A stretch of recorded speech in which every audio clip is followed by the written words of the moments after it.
Anda kembali bersama kami pemirsa, saya kembali ke Pak Menteri. Pak Menteri, ini kan tadi kita sudah melihat ya tayangan sebelumnya, bahkan kita juga tahu historinya yang tadi sudah dikemukakan, Indonesia ini digugat oleh digugat oleh Uni Eropa ke World Trade Organization terkait dengan larangan ekspor nikel. Bagaimana kemudian jika bertentangan lagi dengan IMF? Bagaimana kemudian pemerintah ini bisa mempersiapkan diri, Pak, jika bertentangan dengan IMF, dengan Uni Eropa juga, Pak? Begini, pertentangan perbedaan itu biasa aja. Kita itu selalu khawatir kalau kita itu dalam posisi lemah. Kalau kita dalam posisi tidak lemah, kenapa harus kita khawatir? Yang kedua, Indonesia struktur ekonomi makroekonomi kita ini kan lagi bagus. Dan jalan yang kita tempuh untuk hilirisasi ini adalah bagian yang harus kita jalankan secara konsisten. Dan ini pertumbuhan ekonomi kita bagus, itu juga bagian daripada multiplier efek daripada hilirisasi. Jadi menurut saya IMF ini kita anggap aja dan tiada ada atau tidak ada sama aja lah. Yang kedua, kita kan gak ada punya utang sama dia.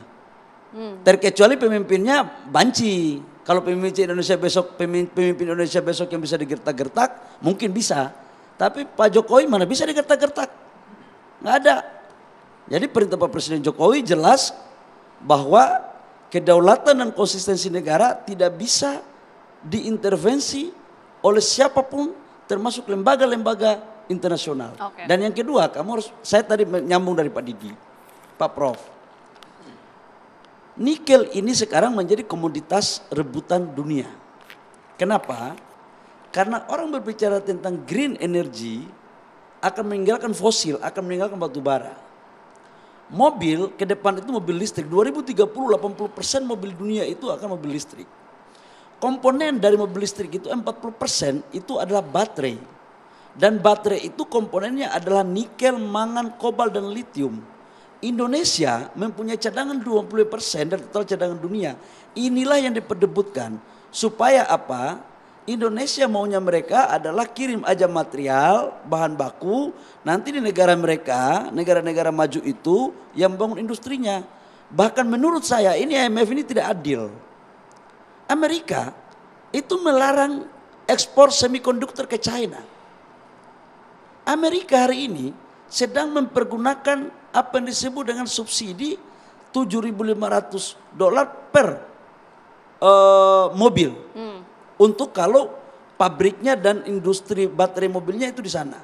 Eropa hari ini membuat undang-undang agar pembangunan pabrik baterai selnya itu harus berdekatan dengan pabrik mobilnya. Tujuannya apa? Agar negara-negara berkembang penghasil bahan baku itu tidak boleh membangun industri hilir ujungnya itu di negara itu. Ini sebenarnya politik dagang. Cuman mereka lupa. Pemerintah Indonesia sekarang dan orang Indonesia tidak lagi seperti itu dulu yang bisa ditekan-tekan, dibodoh-bodohi. Nggak bisa lagi. Apalagi menterinya Pak Jokowi ini semua pemain lapangan semua ini. Okay. Karena mantan pedagang kan. Jadi baru mau ngomong gitu. Ini mantan pedagang semua kita ini. Ya kita ini mantan pedagangnya agak lurus, istiqomah iya, agak menggo-menggo dikit. Okay. Ya ada pengalaman. Jadi ya kayak begini. Orang Papua bilang, adek jangan kau tipu kakak, kira-kira begitulah. Ya. Oke. Istilahnya kalau orang timur bilang, ini tahu sama tahu, cuma satu global, satu Indonesia, itu aja kok. Okay. Jadi Mbak, saya ingin menyampaikan begini ya, kita sebagai bangsa yang besar, harus menjaga marwah bangsa ini. Indonesia ini, pemerintah Indonesia, itu dalam konteks hilirisasi, itu harus menjaga wibawa 280 juta orang di negara ini. Jadi langitmu runtuh pun dalam bahasa saya hilirisasi tetap akan berjalan untuk kebaikan rakyat bangsa Pak Menteri, dan negara. Tadi bicara mengenai hilirisasi, ini banyak yang kemudian mempertanyakan Pak, sebenarnya bagaimana manfaatnya langsung ke ekonomi Republik Indonesia, ke masyarakat, karena banyak juga yang kemudian berpendapat ya, ada juga pendapat-pendapat yang mengatakan hilirisasi ini justru malah menguntungkan China misalnya, karena ekspor mineral mentah ini banyak juga ke China. Ini jawaban dari pemerintah seperti apa?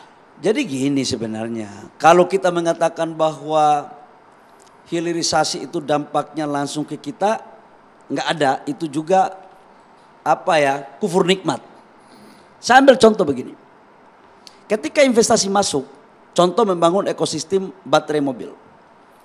Begitu investasi masuk, itu pasti ada dana yang berputar.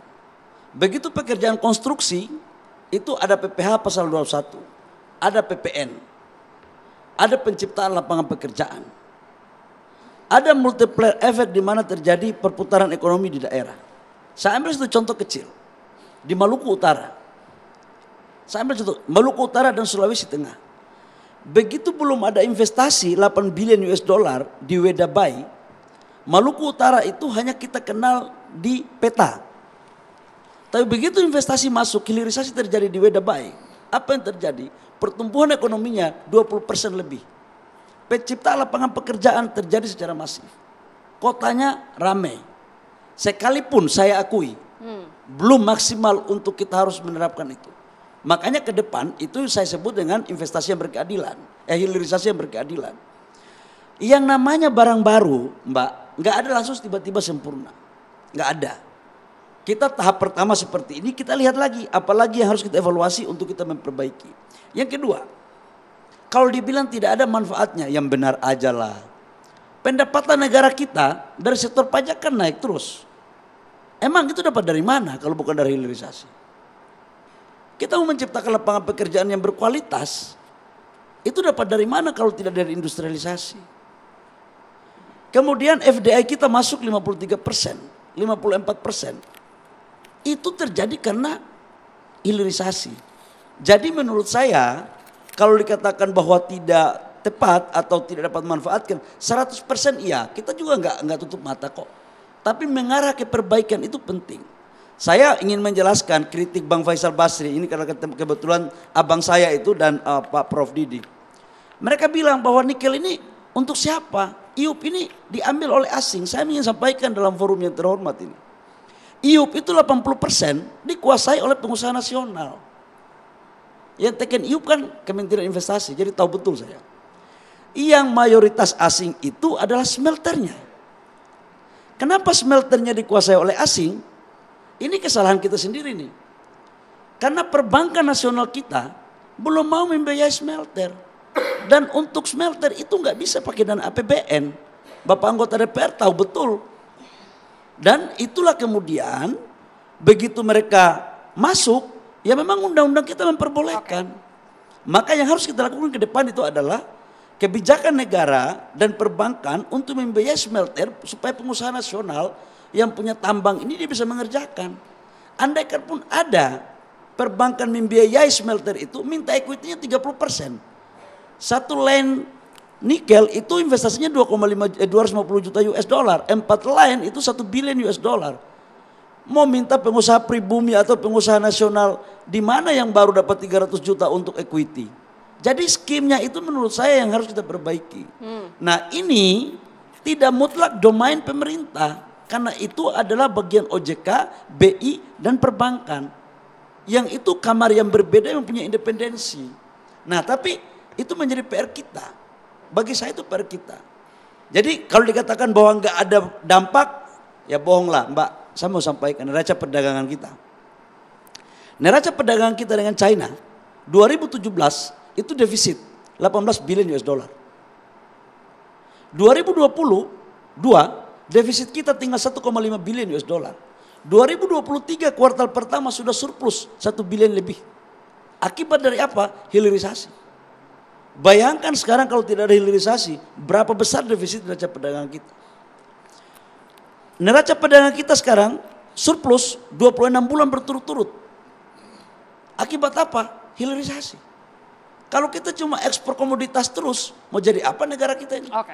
Jadi itu, jadi jangan kita kufur nikmat lah. Kalau memang belum sempurna, ya kita akui lah. Ya. Jadi itu dan bagian itu dari perbaikan nanti kita lakukan. Kalau gitu saya juga ingin minta tanggapan dari Pak Mulyanto ya. Melihat bagaimana kemudian hilirisasi dan juga evaluasinya sejauh ini Pak. Dari DPR melihatnya seperti itu. Tapi boleh dijawab usai jeda Pak, karena kita akan jeda terlebih dahulu. Indonesia Business Forum akan kembali sesaat lagi.